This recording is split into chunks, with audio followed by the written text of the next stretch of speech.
Pahayag ng PNP na laging handa sila kung magkaroon muli ng trilyon peso march laban sa korupsyon. Ayon kay Acting PNP Chief Police Lieutenant General Jose Melencio Nartatis Jr., patuloy nilang pinapabuti ang seguridad at handa ang resources para sa malalaki o maliliit na protesta. Ang ikalawang rally sa People Power Monument sa Quezon City ay tutol sa korupsyon sa flood control at iba pang proyekto kasabay ng parallel protest sa Rizal Park. Bantay ng PNP ang mahigit 90,000 kalahok sa 119 protesta sa buong bansa noong Nobyembre at 30 taong kasalukuyan.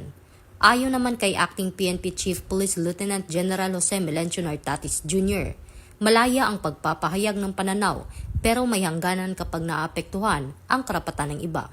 Ito ang bagong PNP para sa bagong Pilipinas, serbisyong mabilis, tapat at nararamdaman.